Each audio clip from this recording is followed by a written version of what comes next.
내용은 아까 말씀하셨다니까 잘 아시고 이 구체적인 문안도 직접 증인이 작성하신 겁니까? 네, 그렇습니다.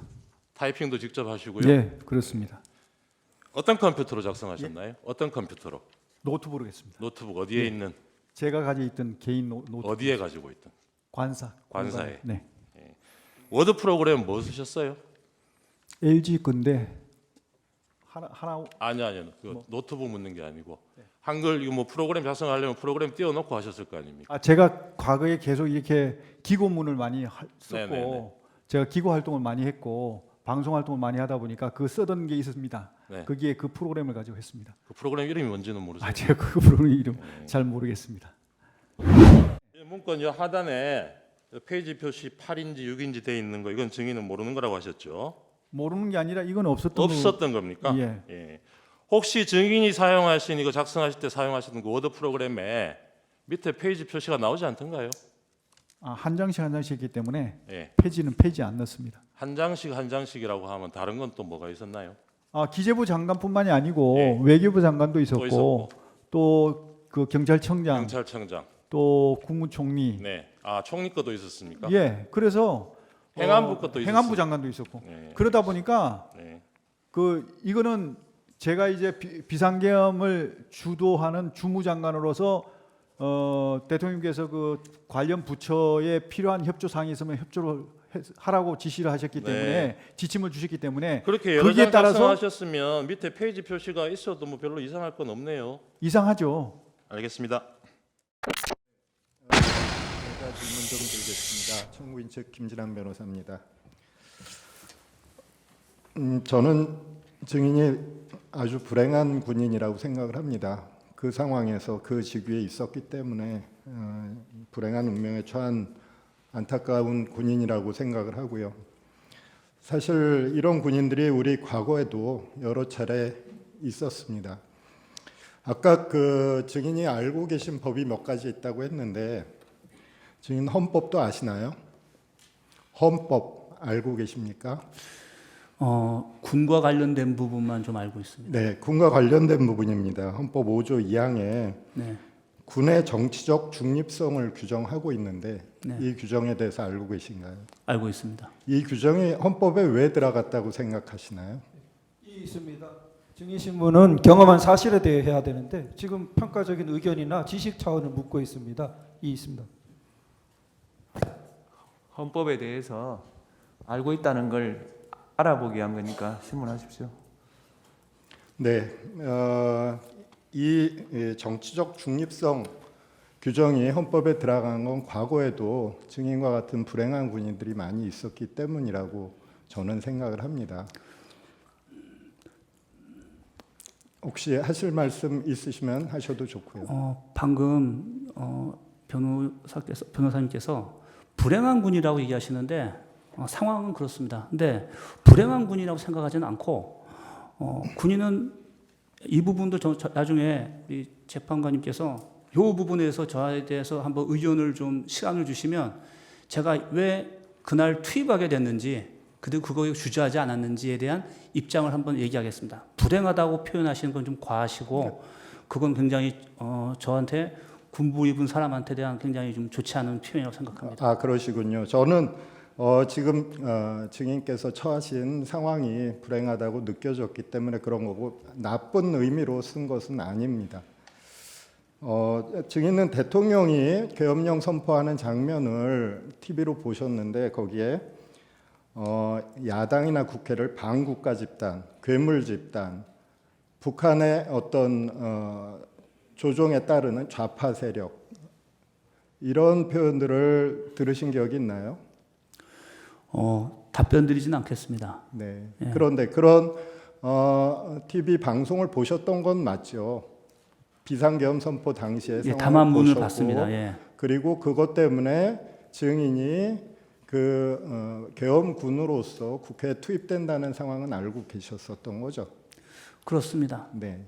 그렇고 국회 도착해 보니 많은 시민들이 계엄군의 투입에 대해서 반대하고 있는 장면을 눈으로 목격하신 거죠. 답변 드리진 않겠습니다. 네. 증인은 정치적으로 군인이 이용된 그런 상황 속에 증인께서 몰려 들어갔다는 생각은 하지 않으시나요? 피청구인에게 정치적으로 증인뿐만 아니라 많은 군인들이 이용당했다는 생각을 하지 않으시나요?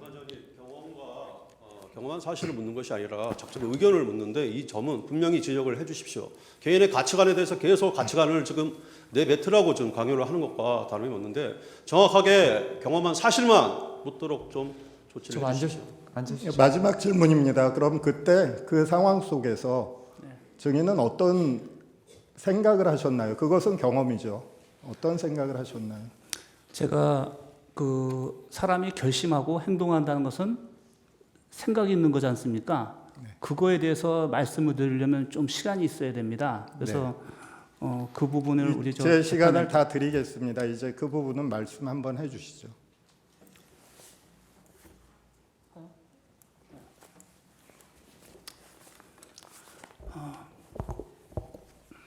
존경하는 재판장님, 그리고 여기 국회를 대표하시는 분들과 또 대통령님 다 계시는데 저는 군인입니다. 근데 저는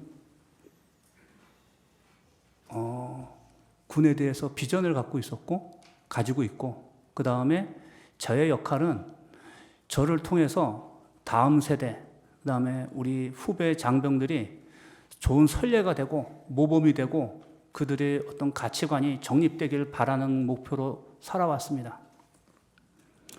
작년 1월 30일 날 수방사령관 되고 얼마 뒤에 어떤 사건에 대해서 제가 징계위원으로 참석하게 되었는데 그 사건이 저한테 상당히 영향을 많이 줬던 것 같습니다. 모두 다 아시는 건데 서해 민간 공무원 피살 사건에 대해서 그 관련되어 있는 작전 책임 부대장에 대한 징계를 제가 하게 됐었습니다. 그 내용은 보안이고 비밀이기 때문에 내용은 말씀 안 드립니다. 결론적으로는 우리 대한민국 국민 한 사람이 죽었는데 결심하는 사람이 없었고 상황 평가하는 사람이 없었고 건의한 사람이 없었고 확인한 사람이 없었다는 걸 제가 알았습니다.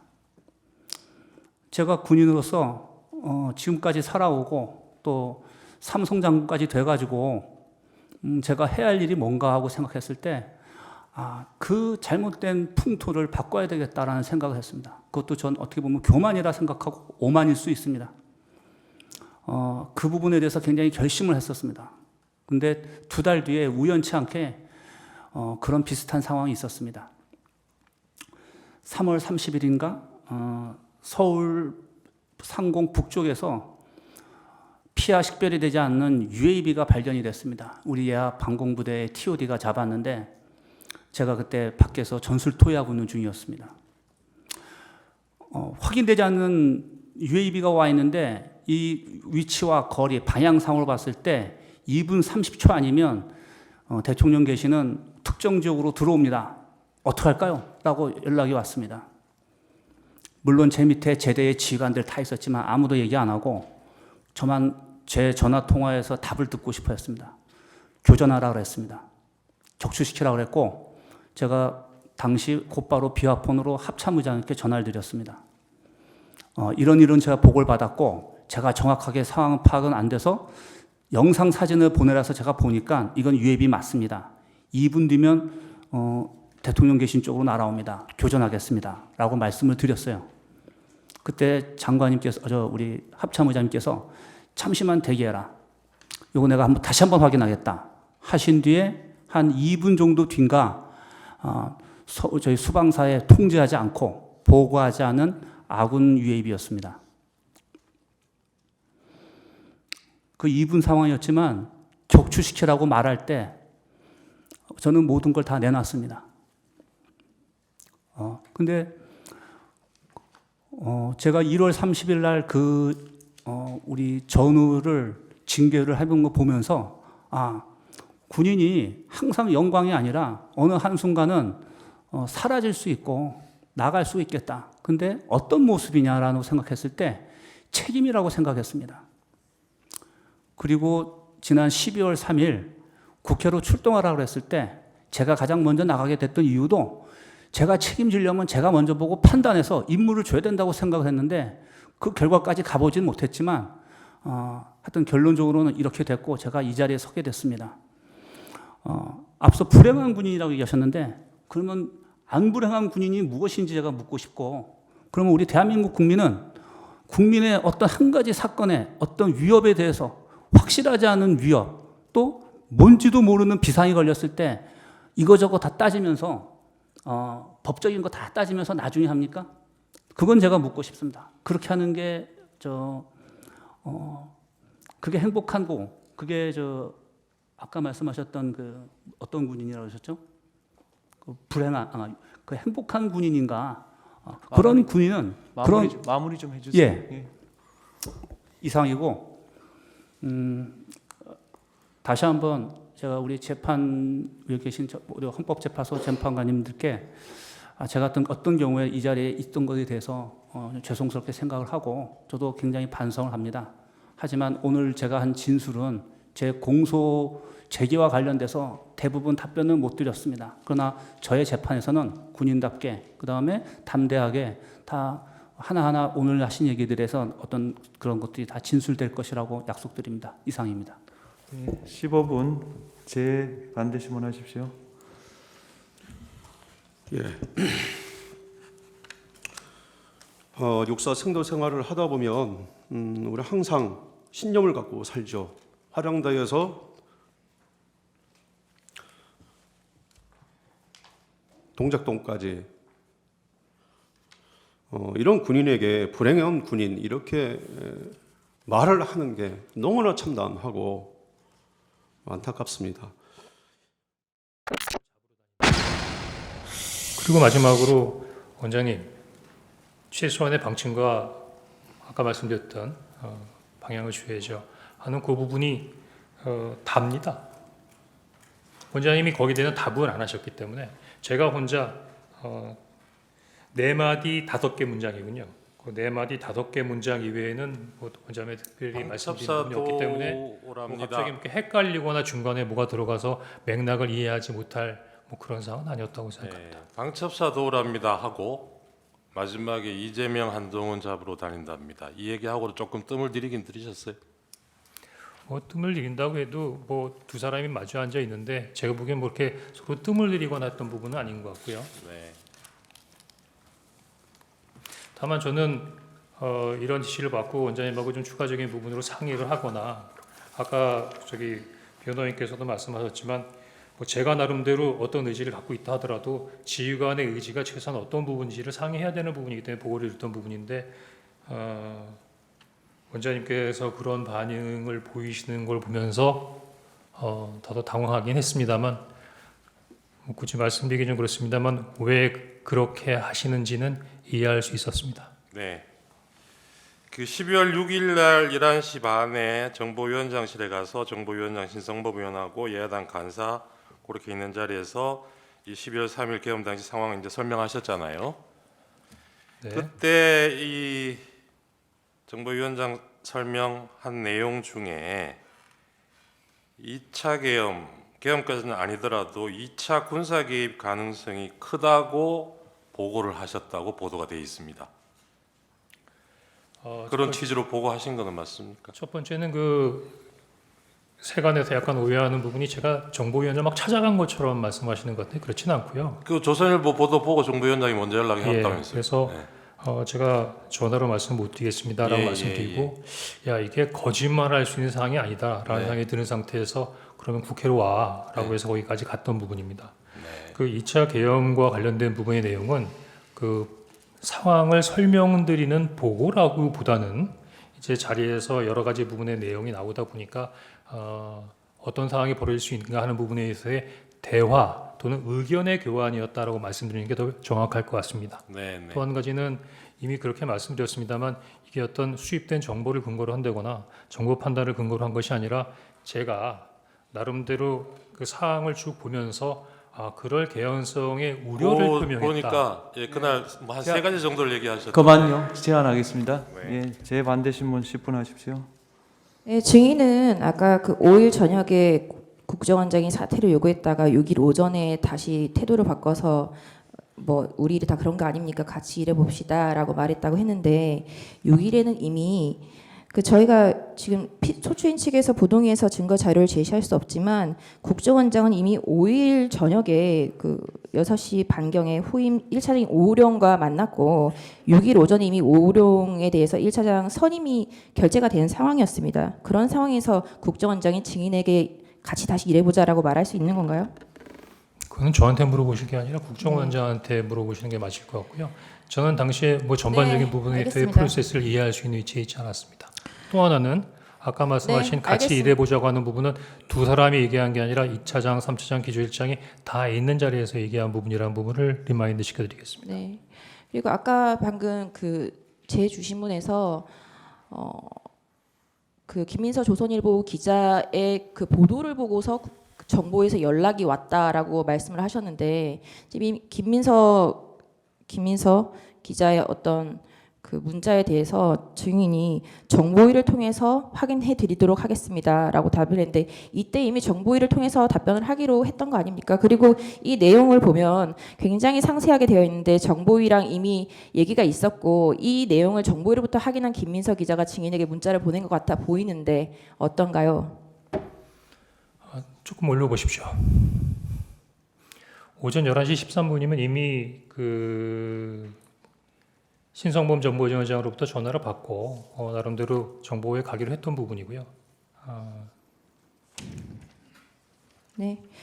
증인은 계엄 당일인 2024년 12월 3일부터 5일 경질되기까지 이재명, 우원식, 박지원, 기타 민주당 의원과 전화, 카톡, 텔레그램, 기타 메신저를 이용해서 연락한 사실이 있나요? 우리 변호인께서 제 통화 있나요? 내역까지 다 조회를 하셨던데 이미 다 알고 계신 거 아닙니까? 아직 회신이 오지 않았습니다. 있나요? 한번 회신 오면 확인해 보시죠. 의제 125호증 제가- 다시 이를 재생해 제가 주십시오. 의제 여기가 125호증의 이를 재생해 재판정이긴 주십시오. 하지만 저기 변호인님, 제가 피의자로서 검사에게 조사받는 거 아니지 않습니까? 지금 증인이잖아요. 네, 예. 죄송합니다. 지금 무슨 얘기를 네. 하려고 그러냐면 저는 사실은 준엄한 헌법재판소에서 증인으로 호출하셔서 당연히 국민의 의무로 여기 온 겁니다. 저 지금 공직자가 아니고 무직인 개인입니다. 그런 상태에서 재생해 주십시오. 시간이 갑니다. 예, 그런 그 증인의 어떤 통화 내역 조회까지 하면서 이런 부분에 있어서의 증인의 위치에서 증인하는 것이 맞나 하는 부분에 있어서 상당한 부분에 있어서의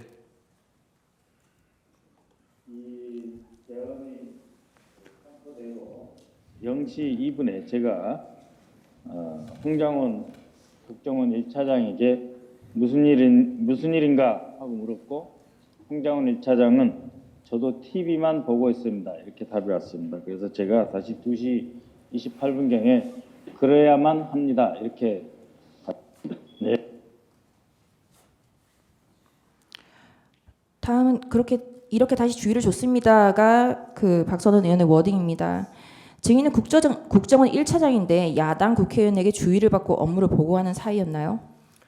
야당 국회의원이 아니고요. 정보위 간사입니다. 제가 보기에는 어느 부처도 마찬가지고 어느 기관도 마찬가지지만 해당 국회에 있는 상임위에 예를 들면 국정원 입장에서는 정보위하고는 수시로 정보위원회를 열고 때로는 정보위원장이나 정보위 간사들이 어떤 현안에 대해서는 뭐 물어본다거나 어떤 자료를 요청하는 이렇게 왕왕 있는 부분입니다. 네, 그럼 6일 날 정보위에 출석하라고 연락이 된 의원은 누구인가요? 다시 한번 말씀해 주시죠. 증인이 6일 날 정보위에 출석했지 않습니까? 그때 정보위에 나오라고 합의를 진행한 의원이 누구냐고요? 그거는 12월 6일 날 아침에 조선일보 기사를 보고 어떻게 된 거냐라고 물어봤던 신성범 정보위원장이십니다. 증인이 제출한 신성범 정보위원장과의 전화 통신 내역입니다. 이건 증인이 제출한 겁니다. 저희가 조회한 게 아니라. 네. 예.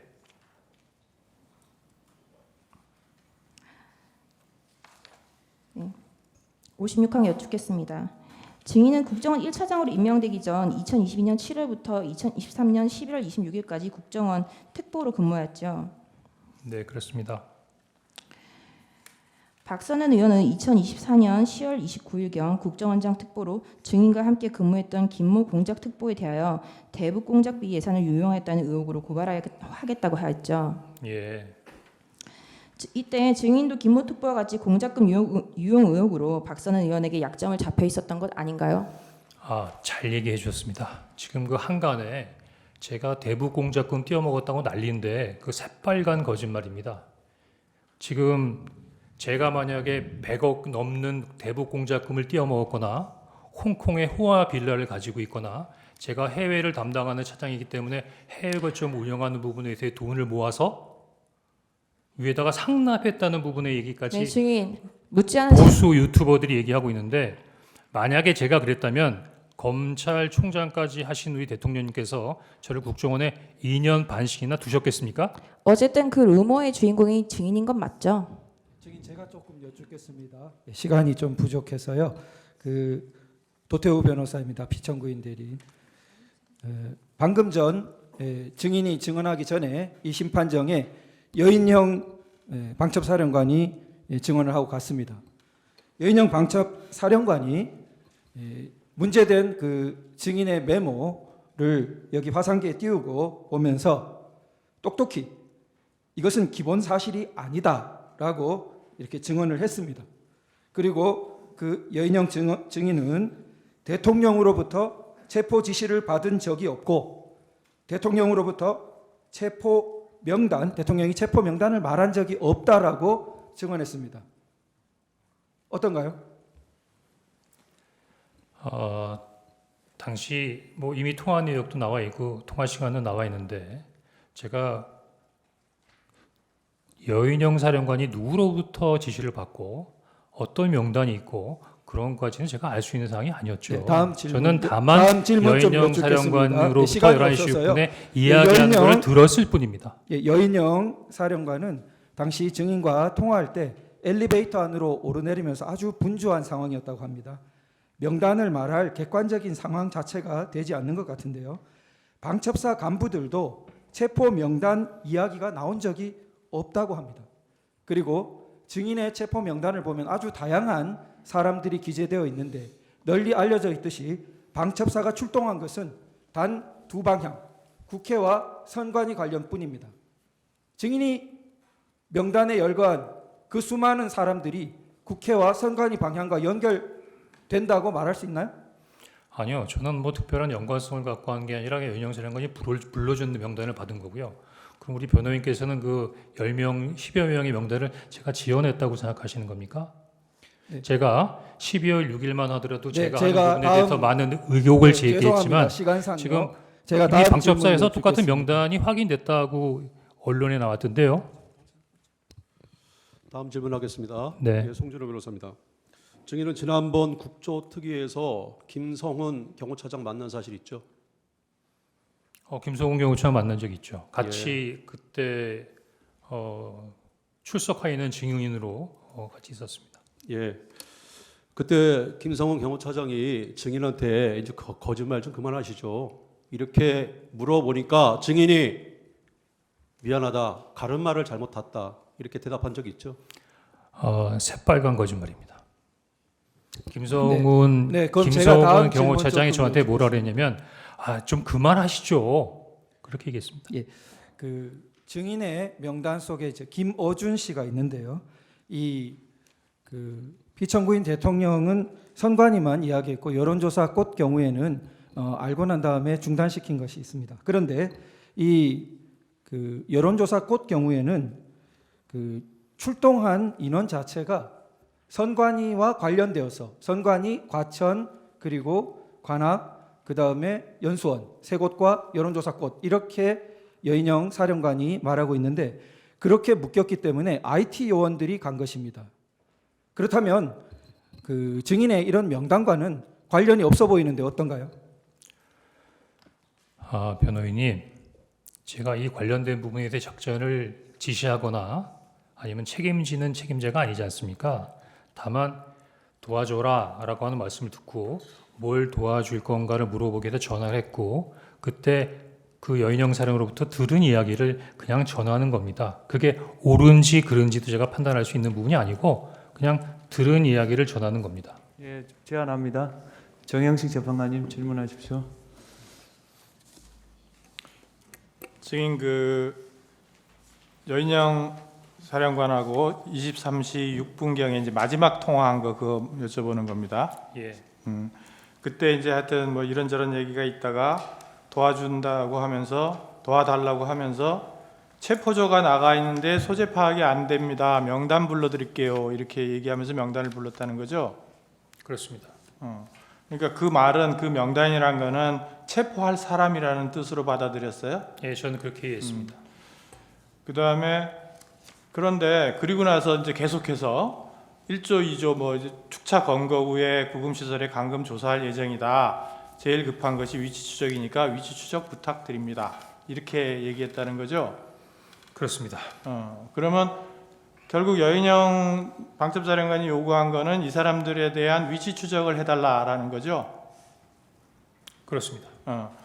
근데 아까 이제 청구인 측 물어본 거에는 할 수 없다. 그 위치 추적을 할 수 없다. 이런 식으로 답변을 하셨는데 이게 이제 법적으로 안 된다는 뜻입니까? 아니면 기술적으로 안 된다는 뜻입니까? 아니면 법적으로 안 된다는 뜻입니다. 기술적으로는 가능합니까? 만약에 법적으로 허가를 받고 해야 된다고 하면 할 수 있을 것 같습니다. 국정원에서 독자적으로 할 수 있다는 겁니까? 지금 예전에 국정원이 단독으로 하는 것보다는 저희들이 그 협력센터를 많이 만들어 놓고 있습니다. 그 저희들 협력센터나 그 대테러 정보센터 같은 데는 그 소방청에서도 나와 있고 또 일부에는 또 경찰하고도 협업하고 있고 관세청, 이게 가능하다. 방사업사 협업을 통해서? 이렇게 여러 기관들하고 다 협업을 하고 있는 부분에 있어요. 센터들이 있습니다. 국정원이 꼭 하지 않더라도 뭐 예를 들면 소방청이나 아니면 경찰청을 통해서 할 수 있는 부분이기 때문에 국정원이 기본적으로 할 수 없다라고 말할 수는 없고 할 수 있는 부분에 있어서 여러 가지 툴은 있으나 그 하는 부분에 있어서는 여러 가지 기본적인 룰이 있다 이렇게 설명드리는 것이 맞을 것 같습니다. 그러면 위치 추적을 한다는 말은 네. 결국은 휴대폰 위치 추적인 거죠? 제가 직접 해보진 못해서 정확한지는 모르겠습니다. 당연히 그럴 것 같습니다. 그렇다. 그다음에 그러면 아까 그 메모 좀 띄워주시겠어요? 127호증의 2인가요? 그 증인이 부관한테 시켜가지고 했다는 메모 있는데 127호증의 2, 네, 이 메모. 이 메모에 이제 그 아래는 1조, 2조, 1조, 2조, 뭐죠? 이게 뭐 축차 검거, 그다음에 뭐 방첩사 구금 시설의 감금 조사. 이거는 이제 증인이 여인영 사령관으로부터 들어서 그렇게 적어놨다는 거죠. 나중에 밑에 있는 거 말씀이십니까? 밑에. 예, 그렇습니다. 그리고 그 밑에 보면 검거를 요청, 위치 추적과 이렇게 돼 있어요. 그 마지막에 이제 그 워딩이 마지막으로 끝날 때 위치 추적만으로 끝나는 것이 아니라 그 위치 추적을 하면서 저희들 그 검거를 좀 지원해 주십시오. 검거 이런 부분에 있어서 검거를 좀 지원해 주십시오라는 검거의 요청이 있었다. 뭐 그런 의미로 그 말은 검찰 조사에서도 얘기하지 않았잖아요. 검거를 요청했다는 말은 하지 않은 것 같은데. 검거를 요청했어요? 이 검거를 요청했다고 검찰에 제기한 부분에 있어서의 내용이 써 있지 않습니까? 아니 그러니까 요 메모에는 써 있는데 여인영 사령관이 검거를 요청했어요? 위치를 추적하는 것 자체가 체포 대상자의 검거를 하기 위한 부분에 있어서의 지원을 요청하는 거라고 이해했습니다. 아니 제 말은 처음에는 체포조가 나가 있다. 네. 그 말은 이제 체포하러 다닌다는 말 아니에요. 근데 위치를 모르니까 위치를 추적해서 알려달라는 취지지. 증인한테 체포를 도와달라. 그러니까 말은 체포를 요청. 여기 보면은 체포를 요청, 검거를 요청. 괄호하고 위치 추적과 돼 있어요. 위치 추적보다는 검거를 요청한 것을 또 주안점으로 써놨는데 검거해달라고 여인영 사령관이 굳이 얘기할 필요가 없잖아요. 자기들이 검거하러 나가 있는데 위치 추적만 받으면 되지 왜 국정원이 체포를 하러 다녀요. 체포할 인원이 있어요? 국정원에? 체포할 수 있는 여력이 있습니까? 국정원이 수사권이 없기 때문에 그 체포를 할 수 있는 권한이 없죠. 근데 검거를 요청이라는 게 무슨 말이에요? 검거 지원을 요청했으니까 저희들이 직접 예를 들면 저희가 그 범죄 수사권 없더라도 쉽게 말하면 국제 범죄를 할 수 있는 부분이 뭐냐면 저희들이 검거를 지원하고 실적인 부분의 체포는 경찰을 통해서 체포를 하는 부분이기 때문에 항상 공조 검거를 할 수 있는 능력은 있습니다. 그러면 거기다가 위치 추적, 그 검거 말하자면 이제 뭐라 그러지? 지원 요청. 지원 예. 이런 식으로 적어 놓는 게 맞지 않아요?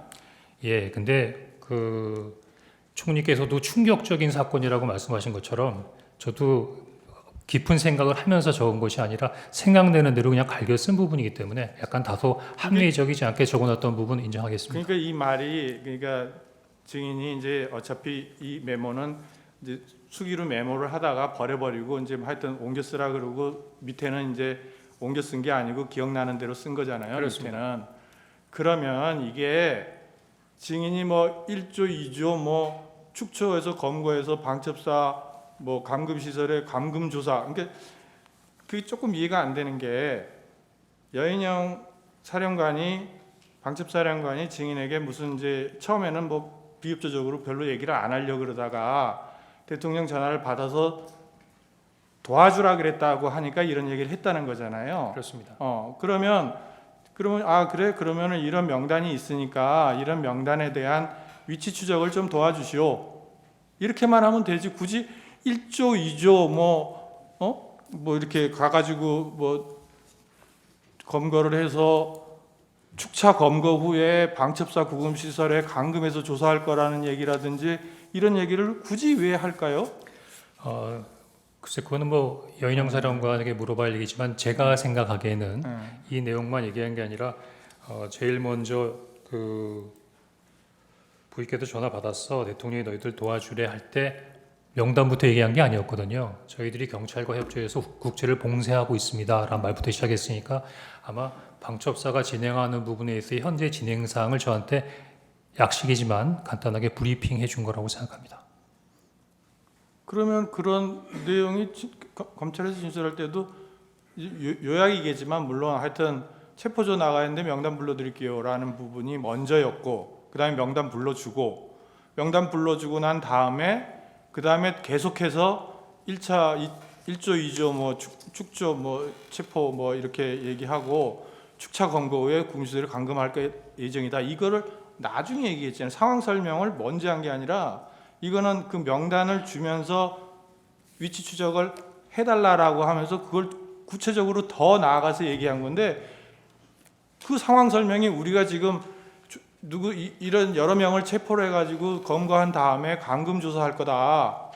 그런 얘기를 하려면 미리 얘기해야 될 거 아니에요. 상황 설명을 한다면. 근데 굳이 그런 상황 설명을 국정원 1차장한테 방첩사에서 아무리 그쪽에서 대통령 전화 받고서 도와달라고 해서 전화했습니다라는 그 말 한마디에 그렇게 구체적으로 얘기할 수 있을까라는 게 조금 의문이 들어서 하는 얘기예요.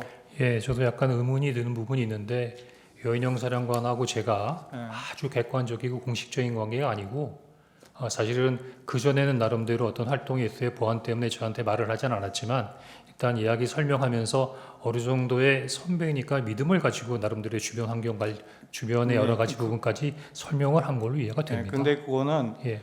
그러면 조금 이상한 것이 처음에는 전화할 때 굉장히 말하자면 비협조적이거나 말을 안 하려고 그랬다고 증인이 말씀하셨잖아요. 그렇습니다. 그러니까 뭔가 이렇게 전화해서 뭐 어떻게 된 거냐고 물으니까 좀 얘기를 안 해주려고 처음에는 그랬단 말입니다. 근데 대통령한테 전화 받았다. 도와주라 그런다. 그렇게 말을 하니까 이런 얘기를 쫙 했다는 건데 아무리 그냥 생각해도 이 사람이 같은 뭐 통하는 사람이라고 해도 이게 이제 비밀이 아니구나. 이제 같이 이제 협조해서 일을 해야 되는구나라고 생각을 할 수는 있는데 그렇더라도 그거는 자기가 필요한 한도 내에서만 일단 얘기해야지. 나중에 혹시 증인이 진짜 대통령한테 전화 안 받았는데 그런 얘기를 했다라고 해버리면 본인이 굉장히 문제가 될 수 있잖아요. 그런 쓸데없이 아무 데다가 막 얘기를 퍼뜨리고 당겼다. 이런 얘기도 될 수 있는데 정보에 관한 방첩사령관이 정보 같은 거는 굉장히 민감하게 보존을 하는 사람이 그렇게 쉽게 얘기를 했을까라는 생각이 들어서 그게 명단을 주니까 증인이 그냥 이거 명단을 그래서 체포 뭐 그러면서 뒤에 얘기했는데 그때는 뭐 거의 막 듣기도 싫었다는 취지 아니에요. 증인은 이게 말이 되는 소리냐 해서 그럼에도 불구하고 그런 내용을 자세하게 또 여기다가 메모를 해놓은 게 좀 선뜻 좀 이해가 안 돼서 하여튼 들은 얘기가 맞다는 거죠. 검거를 요청한 것도 맞아요. 총리께서도 충격적인 상황이라고 말씀하셨는데 이렇게 여러 가지로 급박하게 돌아가는 상황에서 어떤 얘기들 다 기승전결에 맞춰서 할 수 있을까요? 물론 그건 맞습니다. 그런데 여기 이제 써놓은 순서나 이런 게 그래서 그래요. 검거를 또 하나는 요청. 제가 그러면 여인영 사령관하고 무슨 억가 시점이 있다고 해갖고서는 일부러 이런 거를 아니 그런 취지가 아니고 예. 저는 이제 여기 이렇게 적혀 있는데 상식적으로 생각해서 그런 말을 하기가 쉽지 않다는 것과 그리고 여기 검거를 요청했다는 말을 주신문 사항에서도 검거 요청 얘기는 나오지는 않는데 메모에는 딱 들어가 있어요. 그래서 제가 여쭤보는 거예요.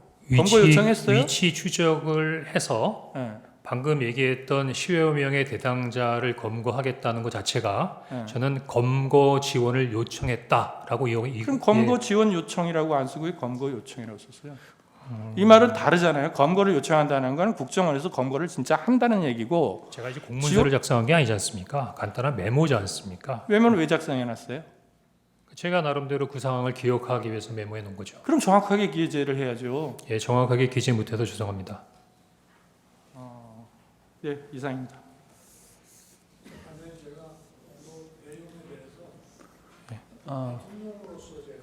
국정원을 지휘하기 때문에 제가 여기서는 우리 재판관님들 이해 편의를 해서 한 말씀을 좀 올릴 수 있는 기회를 주셨으면 좋겠습니다. 그 신문상이 아니라 저희들한테 하는 말씀인가요? 그렇습니다. 예, 하십시오. 네. 지금 뭐 검건이 위치 추적이니 이렇게 하는데요. 국정원은 수사권이 없고 검거는커녕 위치 추적을 할 수가 없습니다. 뭐 협력해서 한다고 하는데 그런 거를 방첩사령관이 모를 리가 없고 그래서 저 자체는 이제 말이 안 된다고 저는 보고 있고요.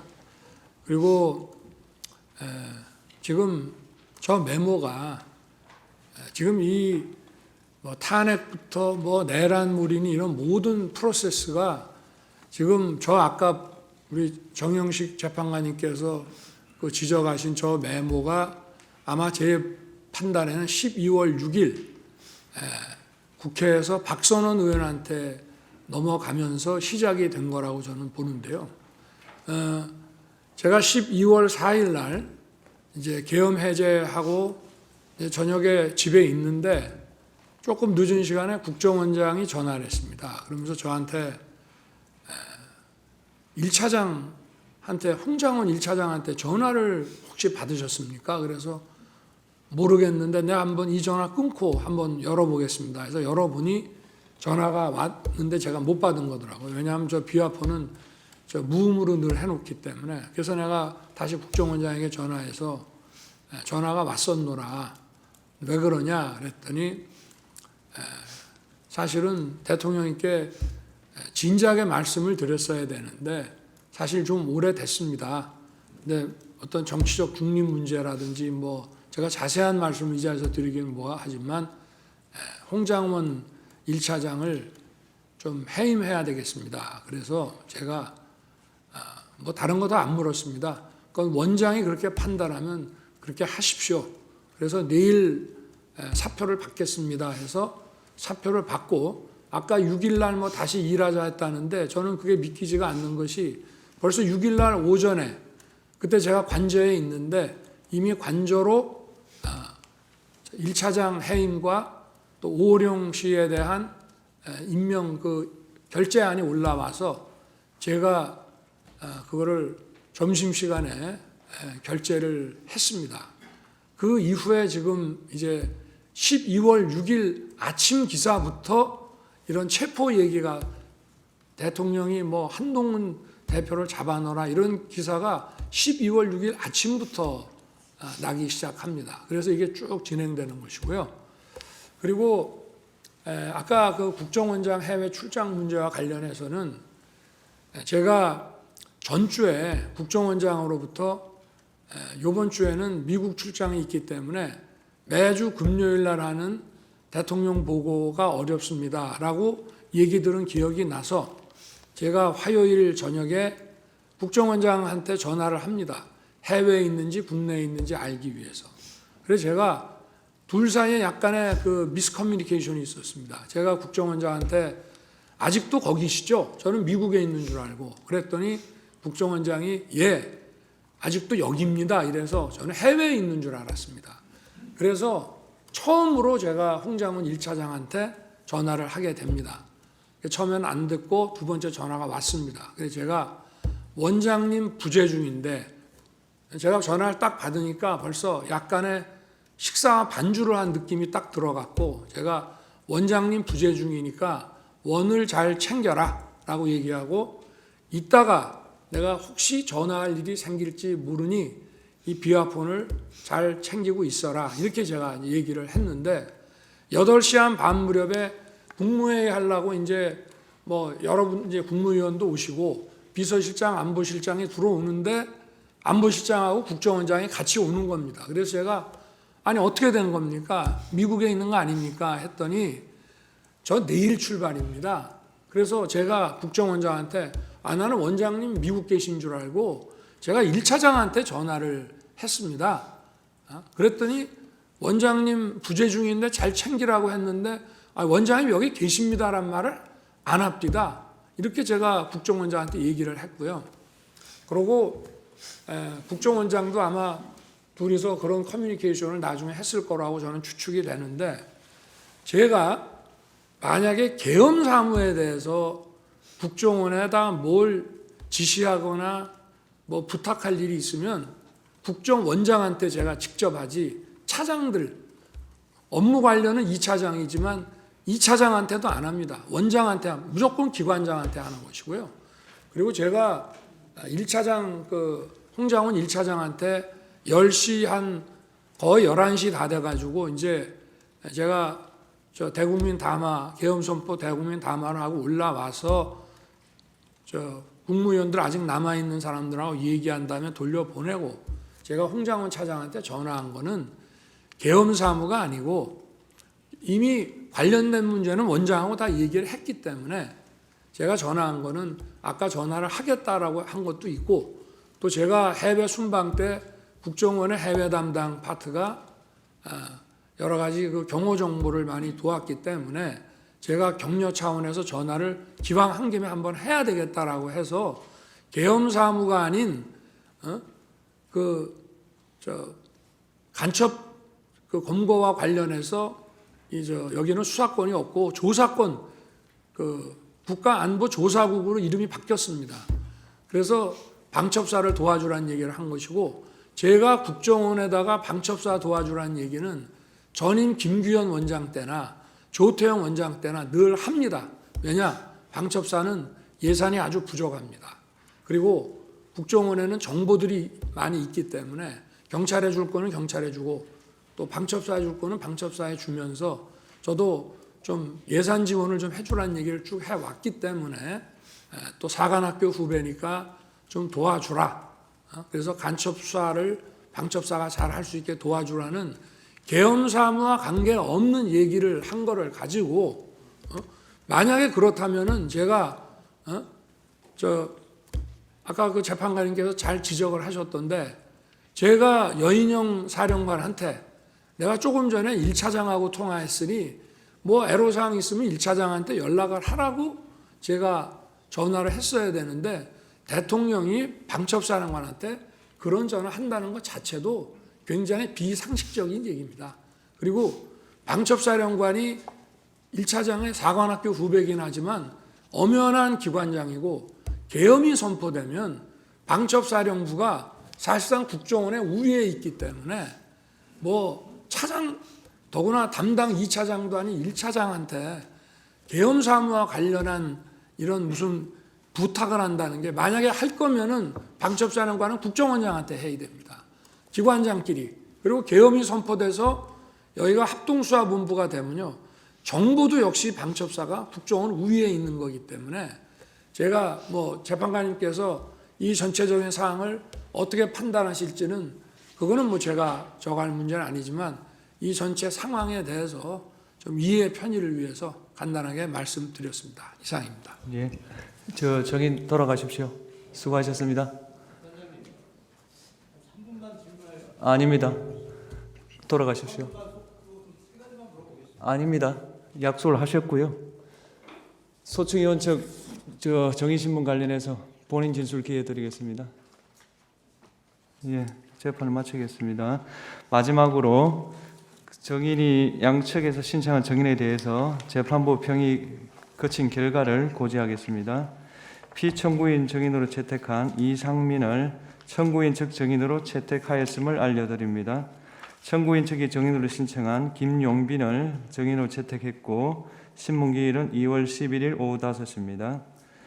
그 다음 피청구인 측이 지금까지 신청한 정인 중에 김봉식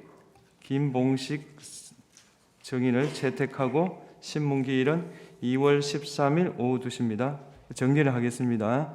이상민, 박춘섭, 김현태, 신원식, 백종욱, 조태용, 그 다음에 김봉식 이렇게 채택을 했고 2023년 10월 당시 국가사이버안보센터장 정인 채택 취소했습니다. 백종욱에 대한 정인 신문기일은 2월 11일 오후 3시 반, 조태용에 대한 정인 신문기일은 2월 13일 오전 10시 반입니다. 이경민, 한덕수 총리에 대한 정인 신청 결정은 보류하고 나머지 정인 신청은 그 필요성, 관련성이 부족하다고 판단되므로 모두 기각합니다. 다음 평의 결과 2025년 1월 20일에 한 신청 중에서 3개의 선거기관 협의회, 연수구 선거관리위원회, 파주시 선거관리위원회, 방송통신위원회, 감사원에 대한 각 사실조회 신청, 국가정보원에 대한 사실조회 및 문서 제출 명령 신청 채택 안 된 걸 말합니다. 부산광역시 경찰청에 대한 사실조회 인정등본 송부 촉탁, 감사원에 대한 문서 제출 명령 신청, 대법원, 수원고등법원, 경찰청 국가수사본부, 안보수사국에 대한 각 인정등본 송부 촉탁 신청, 2025년 1월 22일자 선관위 서브 일부에 대한 감정 신청은 필요성, 관련성이 부족하다고 판단되므로 모두 기각합니다. 2월 3일 제출한 증거 불채택 결정에 대한 의견서에 대해서는 평의를 거쳐서 결정하도록 하고 이상과 같은 증거 체부 결정은 8인 전원이 만장일치로 체부를 결정한 겁니다. 변론기를 마치고요. 다음 기일은 2월 6일 오전 10시고 그날 김현태, 곽종근, 박춘섭에 대한 정의신문을 하도록 하겠습니다. 이상입니다. 국회든지 또는 뭐 법정이라든지 이런 데 나와서 이렇게 또 수사기관에서 진술을 하거나 이런 적이 있어요, 경험이? 진술하거나 국회나 또는 이번에는 여러 군데 가서 진술을 하고 조사도 받고 이랬지 않습니까? 네, 그렇습니다. 그런데 그런 경험이 있으시냐고요? 생전에 처음입니다. 예. 지금 증인이 아까 계속 이제 반대 신문에서 그런 얘기들 하는 게 증인의 진술이 조금 달라진다. 예? 처음에는 한 번이라 그랬다가 나중에 두 번이라 그랬다가 뭐 이렇게 달라진다. 그리고 처음에는 뭐 사람이라 그랬다가 뭐 나중에 의원이라 그랬다가 또 데리고 나와라 그랬다가 끄집어내라 그랬다가 막 이런 것들이 지금 혼재가 돼 있어요. 그게 왜 그러냐면 이 법률가들은 그 말이 움직이는 것에 따라서 신빙성을 다시 판단하기 때문입니다. 말이 달라지니까. 그래서 이제 증인은 아까 그것을 순화시켜서 직접 말하기가 어렵기 때문에 그거를 좀 톤 다운을 시켜서 얘기한 거다. 그리고 자수서도 그렇고 그렇지만 실질적으로는 그렇지 않다. 이제 이러니까 말이 달라지니까 자꾸 문제가 되는 거예요. 그러니까 몇 번 좀 답을 하시긴 하셨는데 명확하게 지금 다시 한번 확인하겠습니다. 그러니까 증인의 생각이나 해석 이런 걸 다 빼고 나는 이렇게 생각했습니다. 또는 나는 이렇게 받아들였습니다를 다 빼고 오로지 들은 얘기가 정확히 않으면 정확치 않다 그러고 정확하면 정확하다고 하고 이렇게 말씀해 보세요. 예, 알겠습니다. 아직 국회 내에 의결 정석수가 안 채워진 것 같다. 맞습니다. 정확합니까? 예, 150명 얘기했습니까? 150명 당시에는 제가 기억이 그때 12월 3일 당시에는 150명이라는 기억이 제가 없었는데 나중에 제가 그 말을 했다고 누가 이렇게 얘기를 해줘서 150명이라는 상황을 다시 인식했습니다. 아니 그러면 지금 기억에는 그 150명이 안 채워진 것 같다라고 들었다는 얘기입니까? 아닙니다. 의결 그러니까 정석수가 제 아직 말이- 채워지지 않은 것 같다. 이렇게 제 말이 얘기했습니다. 그러니까 다른 사람 얘기 다 사상하고 증인이 오로지 기억에 의해서만 말해라 이런 그렇게 뜻입니다. 하겠습니다. 자꾸 말이 이렇게 되니까 달라지는 거예요. 예, 그다음에 그러니까 의결 정적수가 안 채워진 것 같다라는 얘기는 했고 150명 맞습니다. 얘기는 들은 기억이 없다. 당시에는 그 12월 3일 당시에는 제가 경황이 없어서 그 부분 이후에 제가 말한 걸 제가 들었습니다. 다른 확인했습니다. 사람한테 들었다는 얘기지 예. 증인의 기억에는 없다는 말이잖아요. 예, 그때 당시는 그렇습니다. 아니 지금은 제가 그때 당시에서 그 부분 아니 알았다는 게 아니라 그 말을 들은 것이 생각이 난 거냐는 말이에요. 150명은 그렇습니다. 들었다고요? 아직 의결 정족수가 채워지지 않은 것 같다라는 건 정확하게 제가 알고 있는 사실입니다. 알고 그다음- 있는 게 아니라 들은 얘기냐고요? 예, 맞습니다. 그럼 150명도 들은 얘기입니까? 150명은 나중에 제가 그렇게 얘기했다는 것을 제가 들은 겁니다. 그거를 그 뜻이 다른 사람으로 또 들은 게 아니라 증인의 기억을 묻는 거예요. 기억. 여기서는 증인의 기억만 말하는 거예요. 다른 사람이 이렇게 당신이 얘기했소라고 얘기해서 아 그랬습니까라고 하는 게 아니라 예. 증인의 기억에 예. 150명 기억이 있습니까? 예, 150명 기억이 있습니다. 나중에 그 부분 첫째 당일날 없었는데 그 부분 150명 기억을 제가 이해를 했습니다. 이해한 게 아니라 생각이 났어요. 예. 그건 나중에 당일은 아닌데 그 나중에 다른 사람들이 얘기하면서 아 그랬구나 그래서 제가 그때 나중에 기억이 났다고 말씀드리는 겁니다. 기억이 났다는 거예요. 예. 150명. 예. 그러면 국회 안으로 들어가서 의사당 안에 있는 사람 데리고 나와라 이렇게 얘기했습니까? 자수서에 그렇게 표현했습니다. 아니 제가 계속 말하잖아요. 자수서 이런 거 다 떠나서 지금 기억나는 대로만 말하란 그거는 말이에요. 빨리 국회 문을 부수고 들어가서 이렇게 하는 게 맞습니다. 빨리 국회 문을 문을 부수고 부수고 들어가서 예. 그다음에 그 안에 있는 인원들을 밖으로 끄집어내라. 안에 있는 인원들을 인원입니다. 끄집어내라. 밖으로 끄집어내라. 국회의원이라는 말은 안 했고 예, 거기에 의원이라고는 제가 그렇게 안 썼습니다. 아니 증인이 들은 얘기를 묻는 거예요. 자꾸 자수서 얘기를 하는 게 아닙니다. 지금 예, 인원이라 그랬어요. 그렇습니다. 들은 얘기가 예, 전화로 제가- 들은 얘기가 인원입니까? 예, 인원을 끄집어내라 이렇게 인원을 들었습니다. 끄집어내라. 예. 국회의원을 끄집어내라 이랬습니까? 안에 있는 인원을 끄집어내라 이랬습니다. 국회의원이라는 말은 안 했습니까?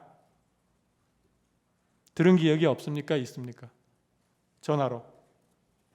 전화로 들었던 표현은 안에 있는 인원을 밖으로 끄집어내라 이렇게 들었습니다. 그렇게 들었다. 예. 그러면 다시 정리하면 국회 내에 의결 정적수가 안 채워진 것 같으니 예. 문을 부수고라도 안으로 들어가서 의원을 다 끄집어내라.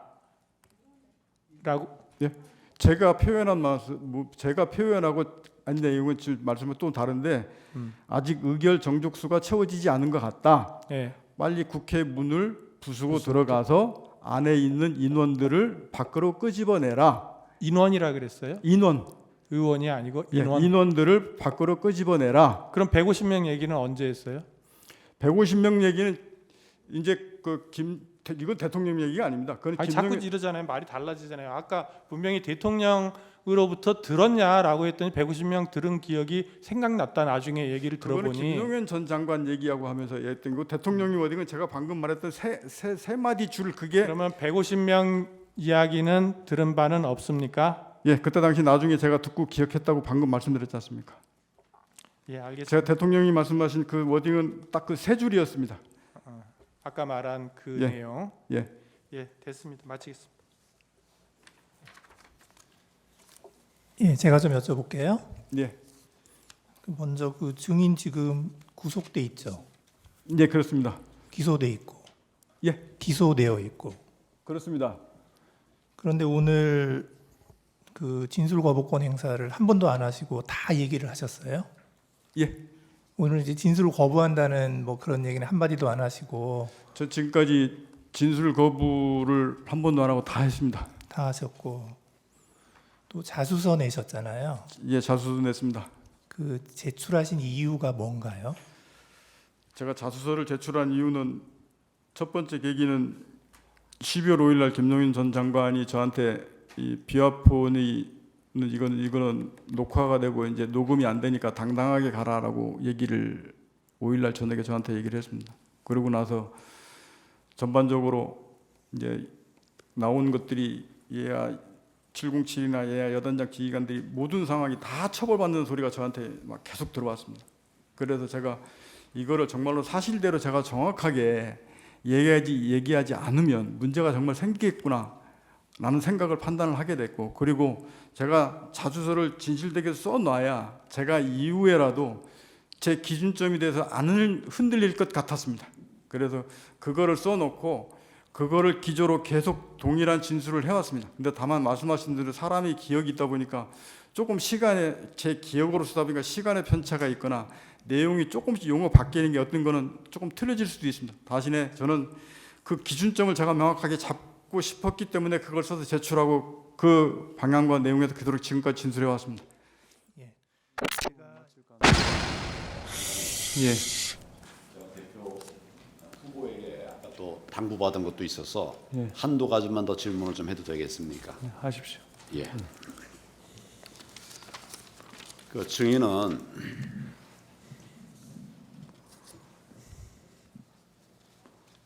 국정조사 특위에서 증인이 선관위 사무총장이 된 이후에 선거, 즉 22대 국회의원 선거에서 선관위가 어떤 잘못을 했는지 지금 나와 있나요? 이렇게 물으셨어요. 잘못한 것이 없다는 이런 말씀을 하신 거죠. 22대 총선에서는 아무 문제가 없었다고 생각하십니까? 아닙니다. 선거관리에 대한 하자가 10몇 건 정도 발생했습니다. 예를 들어서 공직선거법 제 157조, 158조 뭐 잘 아실 거예요. 투표관리관은 투표 용지를 교부함에 있어서 사인, 즉 개인 도장을 찍게 되어 있는 것은 잘 아시죠? 법상 그렇습니다. 법상 그렇죠. 그런데 지금 선관위에서는 투표관리관 개인 도장을 사용하지 않고 있는 것도 잘 아시죠? 규칙으로 인사날인으로 가름할 수 있도록 해놨습니다. 법에 정해져 있는 것을 규칙으로 바꿀 수 있습니까? 법에 그러니까 명백하게 법 취지 자체에 위반되지 않는다고 법원이나 헌재에서 결정이 났습니다. 법에 명백하게 투표관리관의 사인, 개인의 도장을 찍도록 돼 있어요. 그걸 규칙으로 바꿀 수 있습니까? 실질적으로 이 행정적인 절차에 관한 규정이라고 봐서 법원이나 헌재에서 이에 대해서 불법이 아니라고 지금 판단이 났습니다. 이 사안은. 법의 규정을 가사 판결이 났다 하더라도 마음대로 바꿀 수 없는 거예요. 법은 살아있는 겁니다. 결국은 대법원 판결하고 헌재의 결정을 부인하시는 것밖에 안 되는 겁니다. 그 주장은. 법이 우선입니까? 판결이 우선입니까? 법의 해석 권한은 법원, 헌재에서 갖고 있습니다. 명백하게 이 조항에 대해서 개선되지는 않았죠. 규칙은 그대로 있고요. 22대 국선 때도 법대로 해달라는 요청이 있었는데 제가 현실적인 여건을 고려할 때 도저히 법대로는 못하는 그 상황이라고 판단을 해서 규칙에 따랐습니다. 그리고 제 개인적인 소신은 법률이 규칙에 따라서 개정돼야 된다고 생각합니다. 개정되기 전에는 법을 따라야 되는 거죠. 또 말씀드리지만 그렇게 얘기를 질문하겠습니다. 하면 대법원 판결과 헌재를 부정하시는 내용이 되고 실제적으로 그 법률 해석에 대한 최종적인 유권 권한은 대법원에 있습니다. 그런데 대법원에서 헌재에서 유권 해석을 해줬는데도 불구하고 법률 해석을 개인적으로 하시면서 이게 잘못됐다고 말씀을 하시면 제 입장에서는 드릴 말씀이 없습니다. 제가 해석하는 게 아니라 법 조항을 말씀드린 거예요. 법 조항에 맞지 않게 지금 말씀하신 대로 규칙으로 바꿨다고 그러잖아요. 그 절차적인 둘째 질문을 말씀드리겠습니다. 중앙선관위원회의 공식 홍보 영상 내용을 보면 종이가 원 상태로 회복하는 기능이 적용된 특수 재질 사용이라고 적혀 있습니다. 이게 지금도 그렇게 되어 있습니까? 지금 제가 보고 받기에는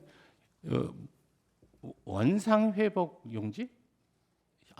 뭐죠? 명확하게 선관에서 발표한 것은 그런 원 상태로 네. 회복되는 기능이 적용된 특수 재질 용지. 네. 그런 영상으로 해가지고 지금 그 국민들 사이에 불필요한 논란을 가져왔다고 해서 그 영상을 삭제한 것으로 알고 있습니다. 최근에 이제 그 영상을 내렸다 이런 얘기시죠? 네. 왜 내렸습니까? 지금 말씀드린 국민에게 불필요한 오해를 가져온다. 이게 무슨 형상기억 종이라는 말을 우리가 한 적이 없는데 그것을 형상기억종이라고 선관위가 했다. 세상에 그런 종이가 어디 있느냐라고 이제 말씀을 했었고 실제적으로 제가 보고서에 대해서 이 부분을 확인한 결과 우리나라의 제지 회사에서 두 군데서 저희에게 이 용지 공급을 하면서 강조했던 부분은 복원력이 우수하고 뭐 그런 내용들이 돼 있는데 그것을 지금 말씀하신 대로 뭐라고 처음에 우리가 했다는 거죠? 형상 기억종이라고 얘기했고 제가 여쭤보기는 종이가 원 상태로 회복되는 기능이 적용된 특수 재질 사용. 네, 그런 그 문구가 있는 유튜브를 만들었다고 해서 그렇죠. 예, 영상의 올려적을 불필요한 오해, 즉 복원력이 강하다 이런 정도의 문구였는데 이게 너무 이상하게 만들었다라고 해서 형상 기억종이가 어디 있느냐라는 그런 분란을 초래하게 돼서 삭제한 것으로 알고 있습니다. 이게 이제 원인이 된 것은 빳빳한 투표지, 한 번도 접지 않은 빳빳한 투표지들이 너무 많이 나오니까 이걸 지적하니까 형상 기억종이라는 얘기를 한 거예요. 지금 우리 사무총장께서는 한 번도 접어본 적이 없는 빳빳한 투표지가 재검표나 또는 개표 현장에서 나오는 것이 가능하다고 생각하십니까? 이건 역시 똑같이 21대 국선의 선거 소송에서 다뤄졌던 주제고요. 거기서 대법원이 검증한 결과 그것은 정상적인 투표지다라고 결론을 내린 것으로 알고 있습니다. 판결의 내용을 제가 묻는 게 아니라 우리 사무총장께서는 빳빳한 투표지, 다시 접은 것들이 회복되는 이런 투표지가 가능하다고 생각하시냐 이걸 여쭤보는 거예요. 그 부분은 제가 잘 모르겠습니다, 사실. 그래서 저는 이 부분을 실제적으로 보고 감정한 대법원의 판결 결과를 믿을 수밖에 없지 않느냐는 말씀을 드리는 겁니다. 저는 종이가 회복된다고 하는 이 이야기를 여쭤보는 거고 제가 확인한 바에 의하면 이건 불가능한 겁니다. 이 점에 대해서 사무총장이 이 부분을 명확하게 확인하고 대법원 판결에만 이렇게 미룰 것이 아니다 이런 점을 제가 말씀드립니다. 한 가지만 더 여쭤보겠습니다.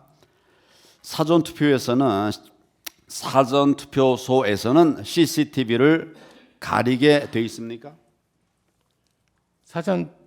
그 부분의 지침이 사실은 이 가림막 이게 개표대를 설치하는 과정에서 장소적인 편이나 그러니까 장소적인 불편이나 이런 것 때문에 가림막을 설치 안 한 상황에서 기존에 있는 건물의 CCTV가 유권자들의 기표 행위 자체를 혹시 녹화할 수 있는 그런 위험성이 있기 때문에 이 부분에 대한 조치로 알고 있습니다. 당일 투표에서도 CCTV를 가립니까?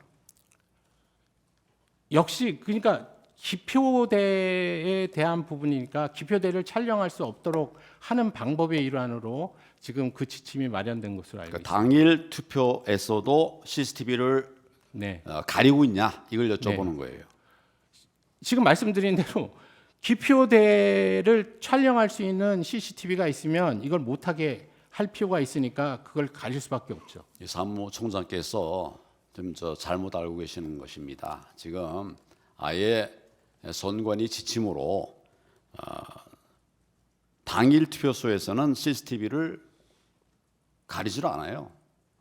근데 사전 투표소에서만 CCTV를 가린다. 이 점을 한번 아니 명확하게 제가 다시 그러면 확인은 해보겠지만 네. 저는 그 지침을 그렇게 해석을 안 했었고 제가 그런 지침을 내린 적도 없습니다. 아니 이거는 사전 투표와 본 투표가 다를 이유가 없고요. 이거는 이 부분은 기표하는 그 과정이 녹화가 되지 않도록 하는 조치의 일환입니다. 첫째로 그거 왜 녹화 안 되게 합니까? 지금 말씀드렸잖아요. 둘째로 제가 명확하게 확인하고 얘기하는 거예요. 당일 투표에서는 가리질 않아요. 근데 사전 투표에서는 가립니다. 한번 확인해 보시고 네, 나중에 답변을 해 주시기를 바랍니다. 이건 제가 명확한 사실을 갖고 얘기하는 거니까 네. 이게 둘 다 가린다. 이건 거짓말입니다. 그 정도 이 점을 참조하십시오. 네. 그 청구인에게 같은 시간 부여하겠습니다.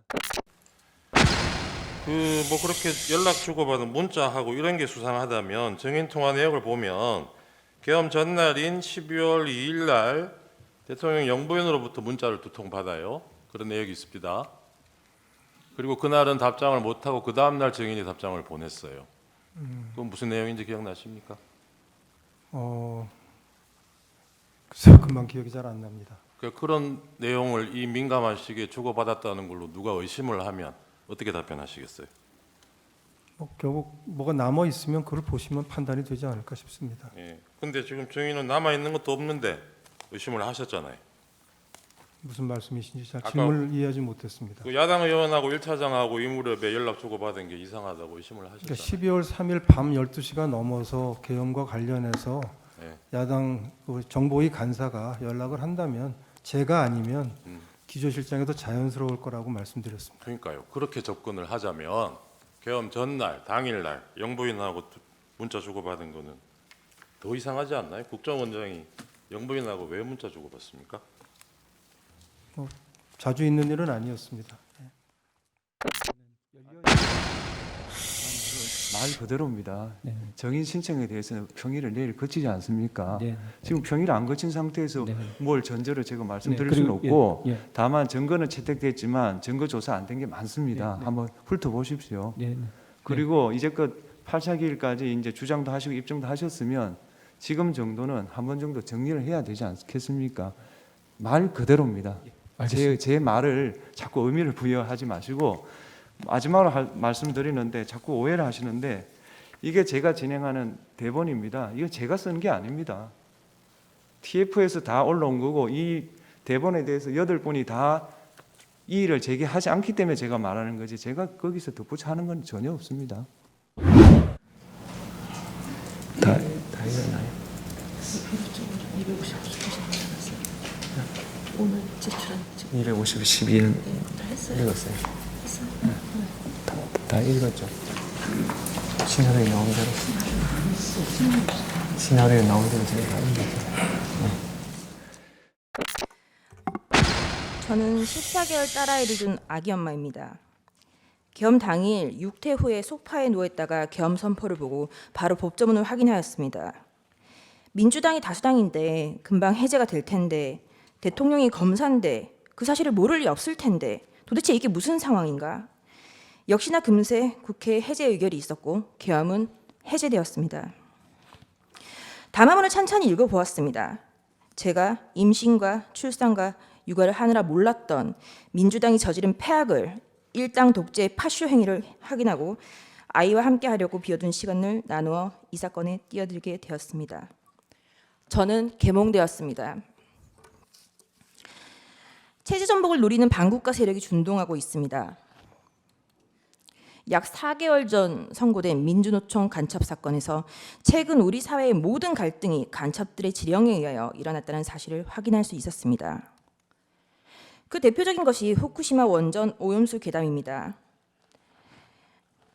한반도와 주변 나라들에 대한 핵 테러 행위, 전 인류에 대한 대학살 만행을 폭로 단지하는 기사들을 집중 게재하게 하라. 민주당의 플랜카드입니다. 인류를 향한 핵 테러 시도를 당장 중단하라. 간첩 지령과 비슷한 단어입니다. 후쿠시마 오염 괴담이 사실이 아니라는 것을 밝히는데 1조 6천억 원이 소요되었습니다. 1조 6천억 원은 민주당이 삭감한 대왕고래 프로젝트 497억 30번, 민주당이 삭감한 민생범죄 수사 특활비 특경비 587억 27년치, 민주당이 삭감한 아이돌봄 지원 사업 384억 40년치, 민주당이 삭감한 전공의 지원 예산 931억 17년치입니다. 윤석열 대통령은 2022년 3월 9일 당선되었습니다. 간첩들은 대선 후보 시절부터 윤석열 놈에게 공격의 화살을 집중하라고 하였습니다. 또한 공정, 기회, 새로운 변화로 청년들이 보수화되는 것을 막고 진보 민주개혁 세력의 역량상 우세를 보장하도록 조직 사업을 하라고 지령을 내렸습니다. 또한 윤석열이 한미동맹 우선을 전면에 내걸고 반북 대결 정책을 추구할 것이니 집권 초기부터 윤석열 패거리들을 조직적으로 공세 전개하라. 그리고 윤석열 놈과 일가 족속, 측근들의 정치 추문을 집요하게 압박 공세를 강화하라고 제2의 촛불항쟁 때와 같은 윤석열 탄핵투쟁의 불씨를 지펴올리라고 지령을 내렸습니다. 이에 따라 비상계엄 전까지 약 178회에 달하는 윤석열 퇴진 탄핵 집회를 열었습니다. 이 사건 계엄을 내란죄로 고발한 자는 민주노총 위원장이었습니다. 그리고 2025년 2월 21일 며칠 전 이재명은 민주노총을 찾아가 민주노총은 탄핵 사태 때 가장 큰 역할을 하였다고 감사 인사를 하였습니다. 간첩들은 국회 진입에도 적극 개입하였습니다. 진보당과 연대하라. 정의당의 당 지도부를 장악하도록 밀어주라. 한편 문재인 정부는 박근혜 정부의 계엄 문건을 친위 쿠데타로 몰아 2018년 기무사령부를 해체하였습니다. 104일 동안 200여 명을 조사했지만 내란 음모는 전원 무혐의 종결 처리되었습니다. 민주당이 지금 하고 있는 내란몰이를 예행 연습해 두었던 것입니다. 나라를 위하여 헌신해왔던 군인들에게 모욕과 고초를, 간첩을 잡는 방첩 사업 업무를 질적 저하를 야기시켰습니다. 또한 문재인 정부는 박지원 전 국정원장은 2020년 국정원의 대공수사권을 폐지하였습니다. 민주당은 자신들에게 국민이 부여한 대정부 견제권이라는 것을 앞세워 지금까지 총 29차례의 탄핵을 발의하였습니다. 계엄 전까지 22차례, 계엄 이후 22일 동안 7차례, 수사방해를 위하여 검사에 대한 14차례, 언론 장악을 위하여 방송통신위원장 등의 6차례의 탄핵을 발의하였습니다. 지금까지 단 한 차례의 인용은 없었습니다. 이상민 전 행안부 장관은 헌정 사상 최초로 탄핵된 국무위원입니다. 이태원 참사가 일어나자 간첩은 민주노총에 지령을 내렸습니다.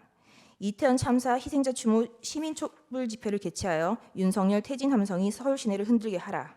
박근혜 년의 탄핵을 이끌어낸 2014년에 세월호 참사 진상규명 투쟁과 같은 정세 국면을 조성하라. 북한이 지시를 내린 구호는 국민이 죽어간다. 이게 나라냐. 퇴진이 추모이다. 입니다. 그 구호는 실제 사용되었습니다. 화면에 보시다시피 퇴진이 추모다. 국민들이 죽어간다. 이게 나라냐. 라는 구호가 사용되었습니다. 이 구호를 사용한 단체는 촛불행동입니다. 촛불행동 상임대표 김민웅은 민주당 김민석의 친형입니다. 이것이 저희가 확인한 민주노총 간첩 판결문의 마지막 지령입니다. 우린 아직 검거되지 않은 간첩들이 어디서 얼마나 어떤 지령을 내리고 있는지 알 수 없습니다. 이상민 장관에 대한 탄핵소추는 만장일치로 기각되었습니다. 직무정지 기간은 167일입니다. 29차례 탄핵 중 14건은 검사에 대한 것입니다. 제1차 검사 탄핵입니다. 헌정사상 첫 번째 검사에 대한 탄핵입니다. 이날은 이재명의 백현동 대북 송금 의혹에 대한 영장 체포동의 표결이 있었던 날이었습니다. 이날 민주당은 국무총리 한덕수에 대한 해임 건의안 그리고 검사 안동환에 대한 탄핵소추를 맞불로 상정하여 가결시켰습니다. 검사 안동환에 대한 탄핵은 기각되었고 직무정지 된 기간은 251일입니다.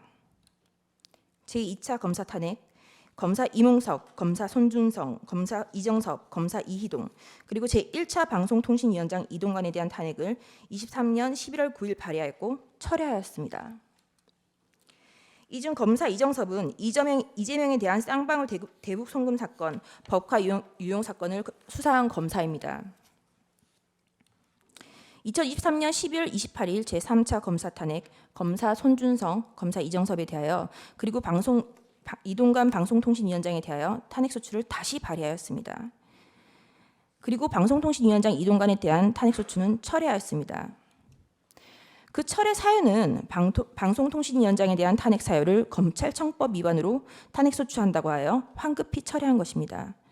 이 탄핵소추안은 고민정 등 168인 등의 발의로 제출되었습니다. 민주당의 탄핵소추권은 이와 같이 사용되었습니다. 최소한 탄핵소추안을 쓰는 성의조차 없었던 것입니다. 그리고 그 다음 날 2023년 11월 29일 방송통신위원장 이동관에 대하여 세 번째 탄핵소추를 발의하였습니다. 이동관은 20일 사이에 3번이나 탄핵 발의를 당하였습니다. 탄핵이 가결되면 직무집행이 정지되어 방통위 업무가 마비되므로 이동관 방통위원장은 결국 사의를 표명하였습니다. 이와 같이 무성의한 장난 같은 탄핵소추 발의와 철회, 재발의에 대하여 국민의힘 소속 의원들은 국회의장들을 상대로 심의 표결권을 침해하였다며 권한쟁의 심판을 청구하였으나 각하했습니다. 결국 검사 손준성과 검사 이정섭에 대한 탄핵소추는 가결되었고 검사 이정섭에 대한 탄핵소추는 탄핵 사유 대다수가 직무와 무관, 특정되지 않아 전원일치 기각 결정이 내려졌습니다. 직무정지 기간은 272일입니다. 제4차 방송통신위원장 탄핵 2024년 6월 27일 방송통신위원장 김홍일 탄핵소추 발의되자 자진 사퇴하였습니다. 제4차 검사 탄핵 2024년 7월 2일 검사 박상용, 검사 강백신, 검사 엄희준, 검사 김영철에 대하여 탄핵소추 발의가 있었습니다. 검사 강백신은 이재명에 대한 대장동 백현동 사건을 수사한 검사입니다. 검사 엄희준은 이재명에 대한 대장동 백현동 사건을 수사하고 이재명에 대한 구속영장 청구를 한 검사입니다. 검사 김영철은 민주당 전당대회 돈봉투 사건을 수사한 검사입니다. 검사 박상용은 쌍방울 대북송금 사건의 수사검사입니다. 검사 박상용의 탄핵소추 사유입니다. 민원인 대기실 바닥에 설사를 하고 벽에 대변을 발랐다. 이화영에 대하여 이 보이는 영상 녹화실에서 연어회와 종이컵에 소주를 따라주고 진술을 회유하였다. 이재명에 대한 대북송금이 표적수사라는 것, 그리고 그것이 탄핵소추 사유였습니다. 당연히 이화영의 주장은 항소심에서 모두 배척되었습니다. 2024년 7월 25일 제5차 방송통신위원장 직무대리 이상인에 대한 탄핵소추가 발의되었고 다음 날 사의를 표명하였습니다. 이진숙은 2024년 7월 30일 방송통신위원장에 취임을 하였고 그 다음 날 탄핵소추가 발의되었습니다. 단 이틀 일하였는데 헌재는 4대4로 기각을 하였고 직무정지 기간은 174일입니다. 문재인 정권의 사드 고위지원 및 2급 비밀을 중국에 유출한 간첩행위를 감사하는 것을 표적감사라고 민주당은 비난을 하였습니다. 그러다가 2024년 12월 2일 독립된 헌법기관인 감사원장에 대한 탄핵을 발의하였습니다. 그리고 같은 날 검사 최재훈, 검사 이창수, 검사 조상원에 대하여 탄핵소추를 발의하였습니다. 그리하여 하루 뒤 그 다음 날 대통령은 2024년 12월 3일 비상계엄을 선포하였습니다. 반국가 세력의 사회 장악, 민주당의 언론 장악 시도, 입법 폭거, 사법 업무의 마비, 삼권 분립 원칙의 몰각, 헌법기관인 감사원의 독립성까지 좌지우지하려는 일당 독재 파쇼행이 대하여 국민들에게 현재의 상황을 알리기 위한 대국민 호소의 계엄을 선포하였습니다. 그럼에도 민주당은 멈추지 않았습니다. 결국 2024년 12월 5일 검사 최재훈, 이창수, 조상원에 대한 탄핵을 가결하였습니다. 그리고 감사원장 최재해에 대해서도 탄핵을 가결하였습니다. 감사원장의 탄핵 사유는 구체적으로 특정되지조차 않았고 검사 3인에 대한 탄핵 소추 사유도 모호하다고 지적을 받았습니다. 2024년 12월 4일 피청구인에 대하여 1차 탄핵을 발의하였고 그 사유 중 일부는 중국, 러시아를 적대시하고 일본 중심의 기이한 외교 정책을 고집한다라는 것이었습니다. 2024년 12월 7일 4시간이 넘게 기다렸으나 정족수가 미달되었고 민주당은 계속하여 이상민 행안부 장관, 박성재 법무부 장관, 김영현 국방부 장관, 조지호 경찰청장에 대하여 탄핵 소추를 발의, 결국 이상민 장관은 사임하였습니다. 대통령에 대한 탄핵이 쉬이 이루어질 것 같지 않자 한동훈에 대한 체포설, 정치인에 대한 체포설, 판사에 대한 체포설이 난무하기 시작하였습니다. 2024년 12월 12일 대통령에 대한 두 번째 탄핵 소추가 발의되었습니다. 그리고 체포설만 가지고 부족하자 2024년 12월 13일 김어준이 한동훈에 대한 사살설을 터뜨렸습니다. 우리는 모두 이 뉴스가 이제는 가짜인 것을 압니다. 결국 2024년 12월 14일 대통령에 대한 탄핵 소추가 가결되었고 헌법재판관이 임명하지 않는다는 이유로 한덕수 국무총리를 탄핵하였습니다. 그리고 최상목 권한대대행에 대하여 각종 사유로 탄핵 카드를 꺼내고 있는 것을 국민 여러분들은 지켜보고 있을 것입니다. 부끄러움을 모르는 자들은 민주당 노종면 원내대변인은 2024년 12월 23일 국무위원 총 16명 중 5명만 더 탄핵하면 국무회의 의결을 못하니 법안이 자동으로 발효된다라는 발언을 하기도 하였습니다. 또한 민주당은 2025년 2월 20일 헌법재판관의 후임자가 임명되지 못하는 경우 기존 재판관의 임기를 자동으로 연장하는 내용의 법안을 발의하였습니다. 헌법재판관의 임기는 6년으로 헌법 제112조 제1항에 명시적으로 규정하고 있습니다. 도대체 누가 국헌을 문란하게 하고 있는 것인지 묻고 싶습니다. 이상입니다.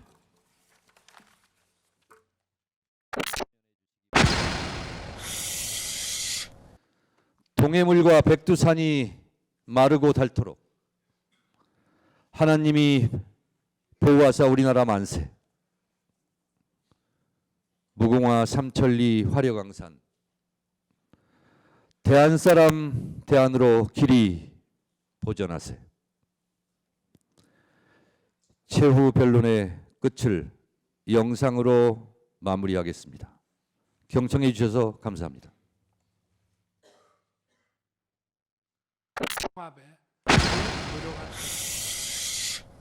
존경하는 헌법재판관 여러분, 먼저 촉박한 일정의 탄핵 심판이었지만 충실한 심리에 애써주신 재판관님들께 깊이 감사드립니다.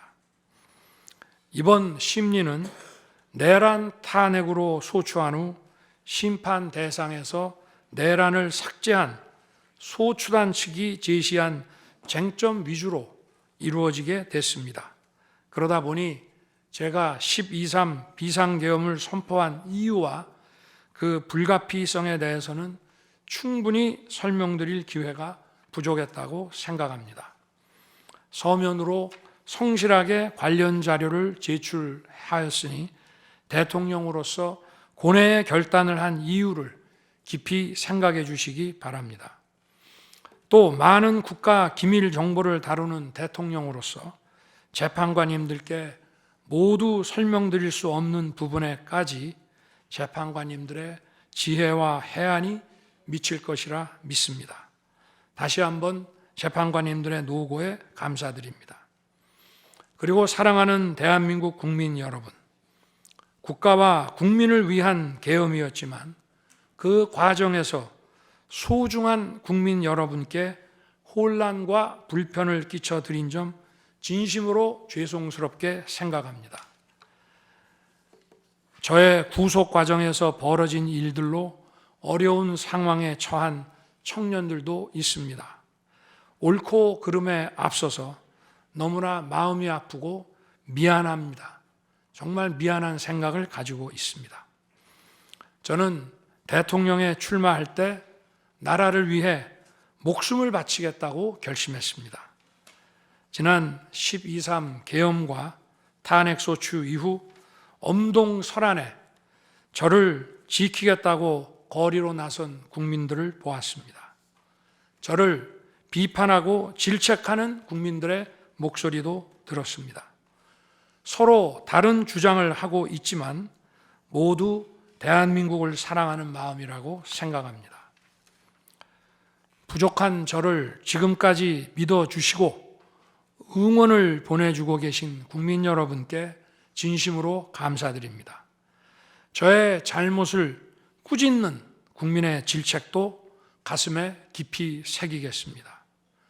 그리고 이 모든 과정이 새로운 대한민국으로 도약하는 디딤돌이 될 수 있도록 최선을 다하겠습니다. 감사합니다.